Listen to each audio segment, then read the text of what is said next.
안녕하세요. 양원장입니다. 오늘은 캐나다 국제사립을 졸업하고 지금 대학에 다니고 있는 학생을 만나서 캐나다 국제사립학교에 대한 생생한 인터뷰를 해보려고 합니다. 자, 오늘 나와주신 김민지 양 자기소개 부탁드릴게요. 안녕하세요. UMC에 졸업하고 현재 한국대학교에 재학 중인 김민지입니다. 네, 민지 학생은 캐나다 토론토에 있는 국제사립학교 중에 UMC 하이스쿨을 졸업하셨죠? 네. 자, 그러면 언제 처음 유학을 시작하셨죠? 저는 중학교 졸업하자마자 바로 고등학교부터 시작을 했습니다. 아, 그럼 처음부터 국제사립학교를 갔었나요? 아니요. 저는 처음에는 알버타주에 있는 그 공립학교를 먼저 다녔었는데요. 2년 정도 다니다가 UMC로 전학을 갔었습니다. 네, 그러면 공립학교를 2년 다녔는데 네. 마지막 학년에 국제사립으로 옮긴 거잖아요. 네. 공립에서 졸업하지 않고 국제사립을 선택한 이유는 무엇이었을까요? 저는 아무래도 학업적으로 욕심이 많아가지고 좀 더 좋은 대학교를 가고자 해서 UMC로 전학을 갔었어요. 아, 그럼 국제사립학교를 선택한 이유가 네. 대학이 목표였던 거네요? 네, 맞아요. 예를 들면 뭐 공립이 지금은 캘거리에 있었던 건데 네. 뭐 대도시에 가고 싶어서 이런 거보다는 네. 학업에 초점이 맞춰져서 네. 더 좋은 대학을 가고 싶어서 맞습니다. 서포트 받기 위해서 선택한 거네요. 네, 맞습니다. 아, 네. 그러면 그렇게 해서 국제사립으로 옮긴 다음에 그 선택에 대해서 잘했다고 생각하셨는지 아니면 후회를 하신 적이 있는지요? 처음에는 조금 이게 맞는 선택인가라는 생각을 했었는데 오히려 학교를 다니다 보면서 성적이 느는 걸 보고 더 잘 갔다라고 생각을 했어요. 아, 그렇군요. 네. 그러면 이렇게 공립학교에 있다가 학업을 위해서 국제사립으로 가서 네. 성적을 더 잘 받을 수 있었잖아요. 네. 그럼 국제사립학교에서 성적을 더 잘 받을 수 있었던 이유는 뭐가 있을까요? 아무래도 공립에 비해서 학생 수가 더 작다 보니까 그 선생님들이 학생 개개인마다 어떻게 공부를 해야 되는지 지도를 좀 잘 해주셨던 것 같고요.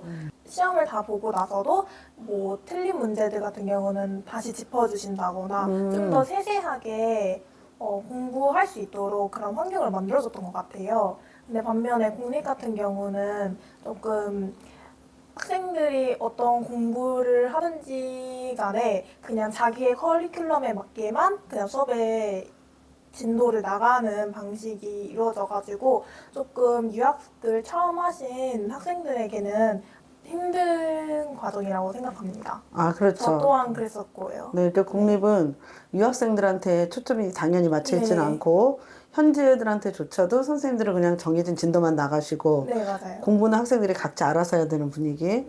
근데 거기에 특히 유학생이라서 아직 영어도 부족하고 캐나다 커리큘럼이나 공부 스타일에 아직 익숙하지 않은 학생들은 혼자서 해나가는데 더 힘들고 벅찬 부분이 분명히 있었을 것 같고요.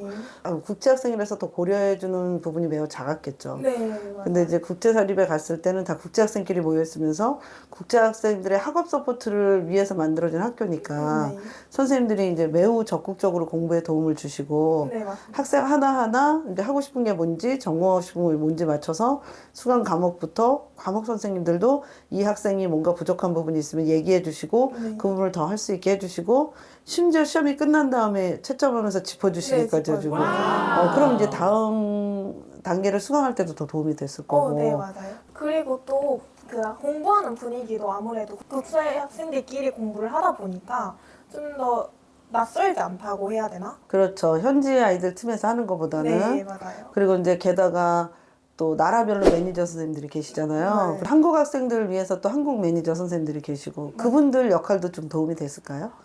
저는 진짜 그게 제일 크게 도움이 됐던 게요. 아무래도 주가 바뀌다 보니까 졸업해야 되는 이수 학점이 달라졌단 말이에요. 근데 한국 매니저 선생님께서 계셔가지고 어떤 부분이 부족했는지 아니면 학점 같은 거 필요한 거를 다 알려주시고 또한 자기가 그 가고 싶은 학과가 있으면은 그거에 맞도록 수업을 어떤 걸 이수를 해야 되는지 하나씩 다 체크를 해주셔가지고 정말 큰 네. 도움이 됐었습니다. 아, 네. 물론 캐나다 같은 경우에 대학에서 뭘 전공하냐에 따라서 고등학교에서 반드시 수강해야 될 과목들이 있는 거죠. 네. 그 과목을 놓쳤으면 그 전공에 지원을 못할 수도 있는 거고. 네. 그리고 또 말씀하신 것처럼 캐나다는 주마다 주정부가 있고 법이 약간씩 달라서 지금 토론토 온타리오주의 고등학교 졸업 여건이나 대학교 지원하는 방법이랑 또 다른 주가 약간 다를 수 있고 네. 그래서 주를 바꿔서 와서 지금 이제 학점이 있어야 되는 것도 달라질 수 있는데 그런 거를 한국 매니저 선생님께서 굉장히 자세하게 안내를 해주신 거죠. 맞아요. 그리고 대학교를 네가 이거 전공하고 싶으면 이 과목을 반드시 들어야 된다 이런 맞아요. 안내도 해주시고 네. 그게 이제 어떻게 보면 컬리지 카운셀링인데 유니버시티 카운셀링인데 네. 공립에도 카운sel러 선생님이 계시지만 네. 그렇게 도움받기는 어렵죠 보통. 아무래도 그 카운슬러 선생님들이 다 그 현지인 분들이니까 네. 유학생들이 쉽게 다가가는 게 어렵더라고요. 왜냐면 영어 그런 회화 능력도 그렇죠. 언어의 장벽도 있고, 네. 지다 보니까 자기가 가서 말을 해도 이게 언어 소통이 제대로 안 돼서 좀 두려워하는 학생들도 정말 많았어요. 네. 근데 아무래도 그 국제학교 같은 경우는 소통이 원활하게 잘 되니까 네네. 금방금방 빠르게 뭐가 부족한지 캐치할 수 있어가지고 좋았던 것 그렇죠. 같습니다. 그렇죠. 지금 UMC 하이스쿨 같은 경우도 한국인 매니저 선생님이 보통 2분씩 학교에 네, 계셨고, 맞아요. 그래서 뭐 학업도 도와주시고, 심지어 생활적인 것도 도움을 주시는 네, 분이 있었고, 맞아요. 네. 그리고 이제 각 학생들이 자기 나라 언어로 매니저분들한테 도움을 받을 수 있으니까 학생 적응하기도 쉽고 맞아요. 심지어 대학교 가는 거에 대한 상담도 굉장히 잘 이루어지고 대학 지원도 잘 도와주시고 네, 그게 정말 큰 장점 같아요. 맞아요. 네. 그래서 학교 다닐 때 그런 학업적으로 도움을 많이 받아서 12학년 성적이 공립에 있을 때보다 많이 올라갔나요? 네, 정말 눈에 띄게 많이 올라가가지고 실질적으로 대학교 어플라이 하는 것도 좀 더 좋은 대학교를 많이 넣을 수 있었고요. 아, 네. 네. 예를 들면 이제 캐나다 대학도 여러 군데 넣었을 네. 거 아니에요? 네, 그럼 캐나다 대학교 원서 넣을 때도 거의 학교에서 도와주신 거죠? 네, 맞아요. 외부에서 뭐 컨설팅 받거나 이런 건 아니고 전혀 없고 없었습니다. 학교에서 지원하는 거 다 도와주시고 네. 서류 같은 거 충분히 협조해 주시고 맞아요. 그래서 캐나다 대학을 기억나는 게 어디 정도죠? 저는 네. 뉴욕이랑 그리고 오타와 그리고 뭐가 있었지? 워터루도 맞아요. 워터루도 퀸스 있었고 유니버시티 퀸스 유니버시티도 있었고요. 거의 다 붙었죠? 웬만한 대학교는 거의 다 붙었습니다. 네, 잘하신 것 같아요. 특히 온타리오주는 고등학교 마지막 학년 성적인 12학년 성적이 제일 중요하잖아요. 맞아요. 그걸로 가잖아요. 네. 그래서 공립에서 성적이 다소 원하는 만큼 안 나왔던 학생들도 마지막 학년에 국제사립에 가서 좋은 성적을 받으면 충분히 캐나다 좋은 대학교들 네. 들어갈 수 있고 장학금 받고 간 사례도 많고요. 맞아요. 네, 근데 민지양은 캐나다에 좋은 대학을 다 붙었는데도 불구하고 한국 대학을 선택했어요. 맞아요. 지금 한국 대학에 다니고 네. 있죠. 몇 학년이죠 지금? 지금은 이제 3학년이고 4학년 올라가가지고 전공은? 전공은 컴퓨터과학과. 컴퓨터공학과, 네. 제가 알기로 네. 한국 대학을 생각하고 미리 준비한 건 아니고 네, 전혀. 캐나다 대학을 가려고 다 넣어놨다가 한국 대학은 갑자기 가게 된 거잖아요. 네. 네, 물론 이제 한국 대학을 가려고 미리 전략적으로 준비를 했으면 조금 더 이제 뭐 유리할 수도 있었는데 네. 그래서 이제 급하게 했지만 그래도 지금 어쨌든 인서울 하셨고 네. 그쵸? 학교에서 지금 제가 알기로 막 차석도 하고 아주 근데 교수님의 신망을 받으면서 대학을 지금 잘 다니고 있는 것 같아요.